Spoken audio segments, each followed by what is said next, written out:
سيدنا محمد وعلى آل سيدنا محمد جد الحسن والحسين وبارك وسلم صلاة وسلام عليك صلوا عليه سرمدا دائما أبدا كثيرا كثيرا. چاہتا ہے گر نجات تو اے قادری، چاہتا ہے گر نجات تو اے قادری،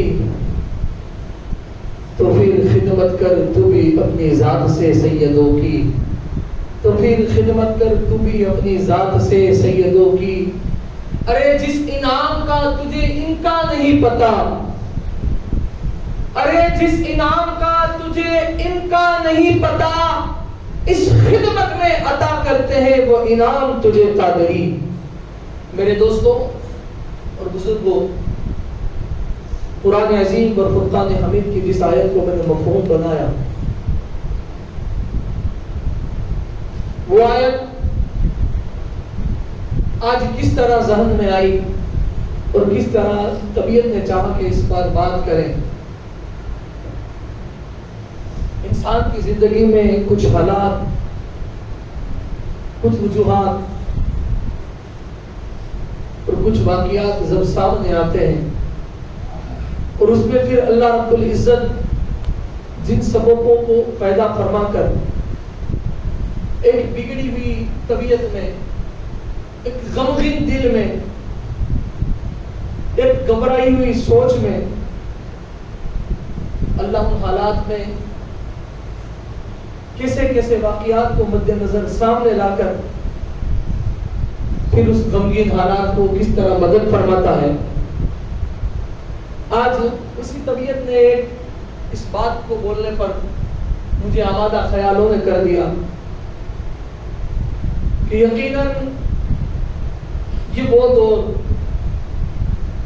سنا تھا، اللہ کے رسول کی حدیث ہے کہ روز محشر نفسا نفسی کا عالم ہوگا، لیکن پھر فور تو ہم اسی نفسا نفسی کے عالم میں جی بھی رہے ہیں. قیامت میں تو برملا دیکھیں گے، لیکن یہاں بظاہر ہماری نگاہوں کے سامنے وہ منظر ہے، کیونکہ دنیا آج ہر کوئی اپنے اپنی فکر میں، ہر کوئی اپنی اپنی مستیوں میں، ہر کوئی اپنی اپنی تکلیفوں میں، ہر کوئی اپنی اپنی مصیبتوں میں مشغول ہے. اور ایسے حالات میں جب کوئی مدد کرے تو وہ صرف اور صرف اللہ اور اس کے رسول کی ذات ہوتی ہے جو سارے ذرائع کو پیدا فرماتی ہے. اور یقیناً اللہ رب العزت بندہ اگرچہ اپنے رب پر ایمان رکھتا ہے، بندہ اگرچہ اپنا توکل اپنے رب کی ذات پر رکھتا ہے، بندہ اگر یقیناً در پنجتن کا شیدائی اور اس در کی غلامی کرتا ہے، بندہ اگر یقیناً علی اور آل علی اور اولاد علی کی محبت کا تن کرتا ہے، تب اللہ رب العزت اس کے لیے دروازے بھی اسی طرح کھول دیتا ہے. اور تب اللہ رب العزت ایسے حالاتوں میں اللہ اپنے بندے کے لیے، اپنے محبوب کی آل کے اس مہم کے لیے یا در پنجتن کے اس غلام کے لیے ایسے ایسے ذرائع پیدا فرماتا ہے کہ جب انسانوں کی عقل دنگ رہ جاتی ہے، انسانوں کی عقل سوچنے پر مجبور ہو جاتی ہے اور خود بندہ حیرت زدہ ہوتا ہے، کیا آج بھی اس کائنات میں رب قدیر اپنے حبیب کی اہل بیت سے محبت کرنے والوں کو اس طرح باقی رکھتا ہے اور اس طرح کے ایسے ایسے انعام عطا فرماتا ہے. اللہ اکبر. میں تو کیا بتاؤں، یہ وہ دور جس میں ہم جی رہے ہیں کہ جہاں پر آج تعظیم محبت رسول یا محبت خاص کر محبت آل رسول اور محبت علی میں جب کوئی بندہ شرشار ہو جاتا ہے، جب کوئی بندہ غم ہو جاتا ہے، جب کوئی بندہ اس محبت میں کھو جاتا ہے، تو پتہ نہیں اس پر طرح طرح کے فتوے لگتے ہیں، طرح طرح کے الزامات لگتے ہیں.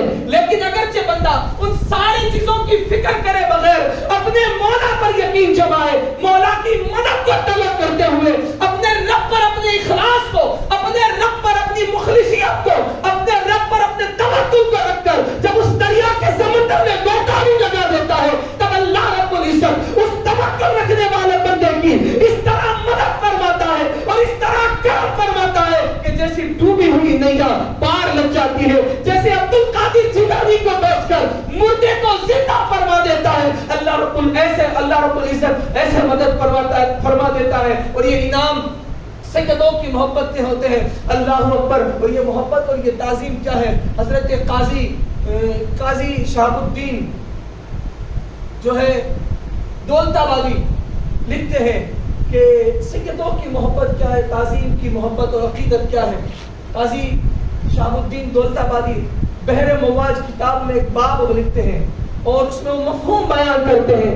قاضی شہاب الدین دولت آبادی لکھتے ہیں کہ کسی دھرندر یعنی کسی بڑے سے بڑے افسر یا بڑے سے بڑے عہدے والے یا بڑے سے بڑے عقیدت والے یا بڑے سے بڑا مقام رکھنے والے کی تعظیم کے لیے اگر تم اٹھو یا نہ اٹھو. قاضی شہاب الدین دولت آبادی، کتاب کا نام پڑھ رہا ہوں بحر مواج، وہ لکھتے ہیں اس باب میں کہ میں نے رسول اللہ علیہ السلام کی ایک حدیث انہوں نے نقل فرمائی ہے. فرماتے ہیں کہ حضور فرماتے ہیں تم بڑے سے بڑے دراندار، ہماری زبان میں کہیں تو دراندر، بڑے سے بڑے افسر یا دراندر کے تعظیم کے لیے اٹھو یا نہ اٹھو.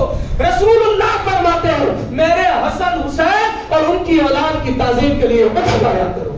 یہ کون فرماتا ہے؟ رسول اللہ فرماتے ہیں. آج قوم میں یہ چیزیں کہاں موجود رہی؟ کاش اللہ کرے وہ عشق نصیب ہو جائے، وہ محبت نصیب ہو جائے.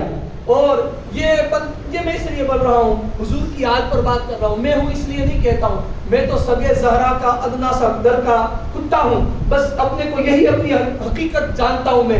لیکن یہ حقانیت حالت وقت کو نظر رکھتے ہوئے اور امت کو فائدہ پہنچانے کے لیے کہ جو انعام تم محشر میں چاہتے ہو نا اپنی بڑی بڑی باتوں سے، وہ انعام ان باتوں میں نہیں، وہ انعام رسول اللہ نے اپنی آل کی محبت میں رکھے ہوئے ہیں. وہ انعام کہ جس کا تم گمان نہیں کر سکتے، خیال نہیں کر سکتے، سوچ نہیں رکھ سکتے، وہ انعام اللہ نے اپنے حبیب کی آل کی محبت اور ان کی تعظیم میں رکھے ہیں. لکھتے ہیں حضرت امام اعظم ابو حنیفہ، جانتے ہو ان کو نا؟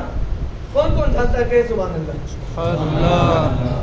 سب جانتے ہو اور جاننا بھی چاہیے. اگر نہیں جانو گے تو بھٹک جاؤ گے، کیونکہ ہم جس مسلک کی پیروی کرتے ہیں نا اس مسلک کے امام نعمان بن ثابت یعنی ان کا نام امام اعظم ابو حنیفہ،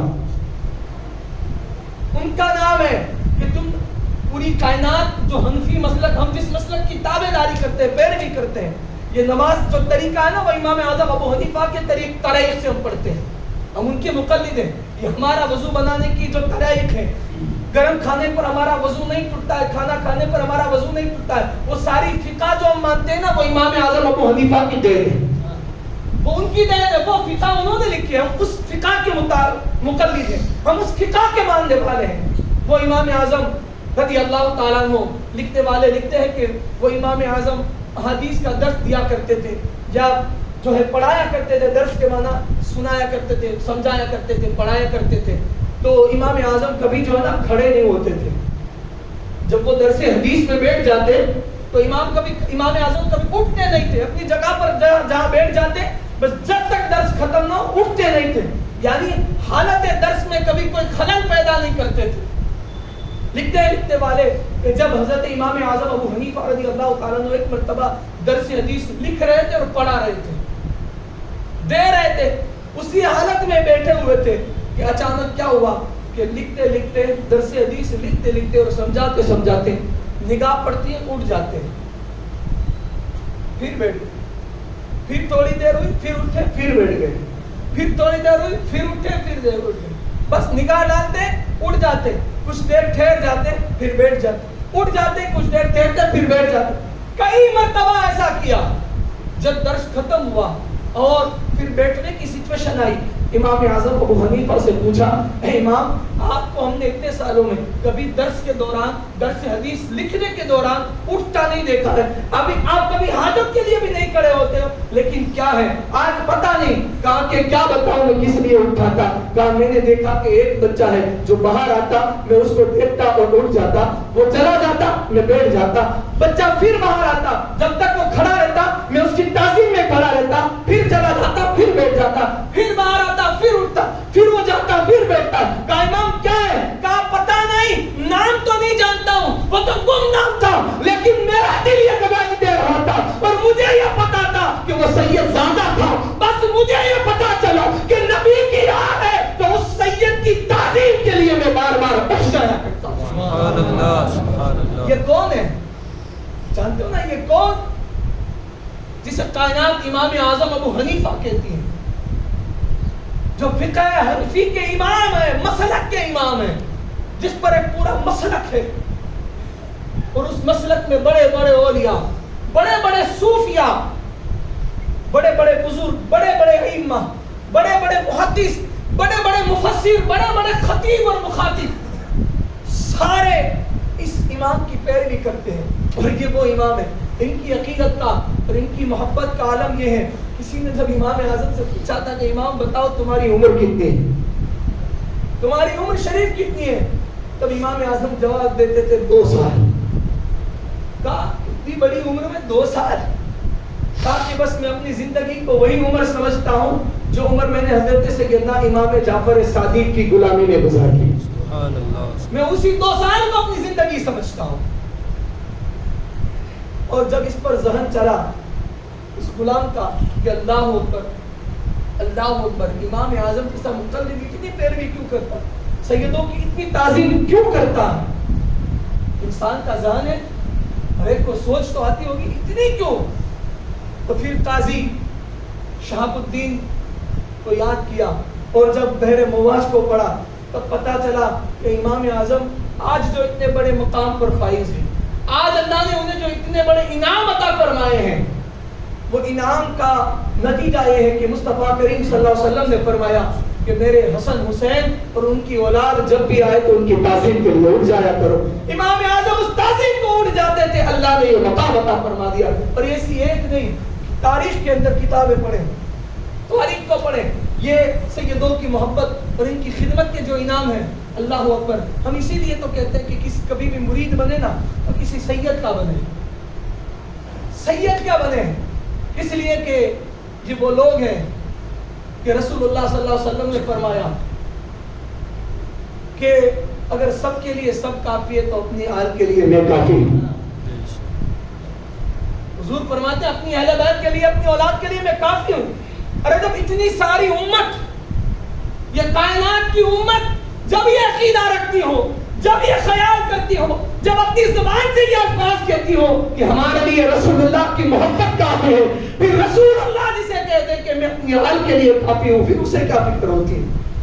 اسی لیے کہتے ہیں ان کے مرید بنو. اس لیے کہ جو ان کا مرید ہوتا ہے نا، وہ جب جو اپنی ذات کو سیدوں کی ذات پر ہاتھ پر بیچ دیتا ہے نا، پھر وہ وقت کا غلام نہیں، وہ اس سید کا غلام لیکن وقت کا تاجدار ہوتا ہے.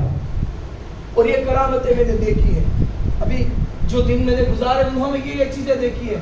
بس مرشد کو یاد کرنا تھا، مرشد کو یاد کرنا تھا.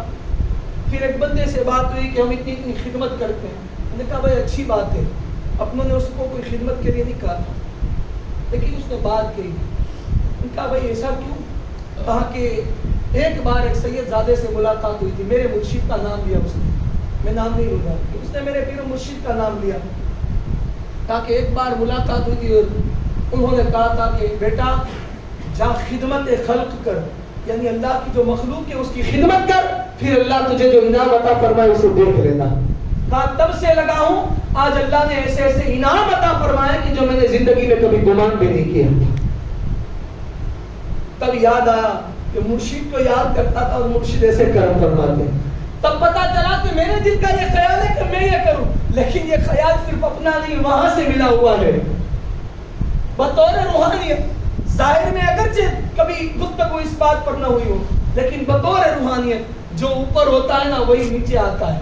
یعنی وہ کہوت ہے نا جو کنواں میں ہوئی جویڑا میں کہوت ہے نا، تو جو اوپر ہوتا ہے ہم جیسے ہاتھ میں اپنا ہاتھ دیتے ہیں وہیں سے ویسا فیضان ہمیں نصیب ہوتا ہے. بس اپنی ذات کو اس طرح بیچے ہوئے ہو. اور یہ جو نبی کی حال کی بات ہے تو اس کی بات تو میں کیا بیان کروں، میری کوئی اوقات نہیں کہ جس کا بیان خود اللہ رب العزت قرآن میں کر دے، جس کی تعظیم کو اللہ رب العزت قرآن میں بیان کروائے، جن کی محبت کو اللہ قرآن میں بیان فرمائے، جن کی پاکی کو اللہ قرآن میں بیان فرمائے، جن کی طہارت کا اعلان اللہ رب العزت اپنے کلام میں کرے، خود رب فرما دے. پھر ہم تو کیا کر سکتے ہیں؟ پھر رسول اللہ کا فرمان. اور یہ دیکھ لیا کہ حضرت جنید سے پوچھا جنید تم اس کشتی میں کیوں آ رہے تھے؟ میں پورا واقعہ نہیں بیان کروں گا، آپ سب جانتے ہو حضرت جنید بغدادی کو کہ وہ جو کشتی میں آ رہے تھے. جنید تیرا تو پہلوان تھا وقت کا، کائنات جب تو ہارا تب لوگ تجھے تو اور تو کر رہے تھے کہ اتنا بڑا پہلوان ایک دبلے پتلے کے سامنے ہارا. جنید وجہ کیا تھی؟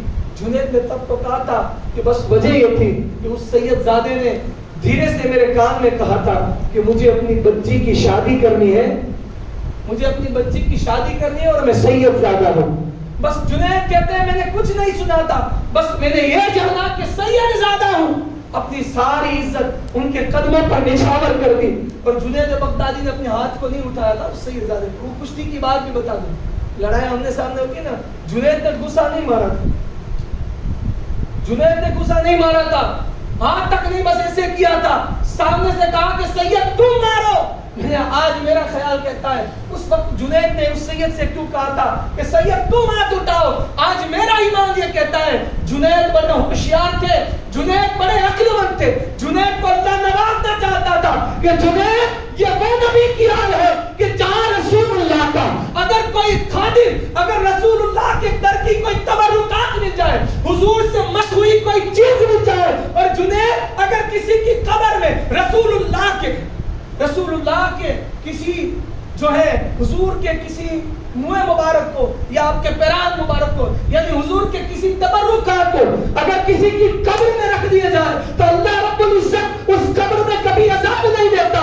تو جنید سے مجھے یہ بات سمجھ میں آتی ہے کہ جب تبرکات کا عالم یہ ہے تو جنید تو اس رسول اللہ کے خون کو اپنے سینے سے لگا رہا ہے کہ سید تو یہاں پر دبے لگا، جنید دوزخ کے دبوں سے آزاد ہو جائے گا، اور جو تیری کھا لے گا اسے اللہ رب العزت بلند فرما دے گا۔ اور پھر ہوا وہی، جنید تو ان کے دسوں پر گر گئے اور اللہ نے آج سید الطائفہ جنید بغدادی بنا دیا۔ یہ مقام ہے ان لوگوں کا۔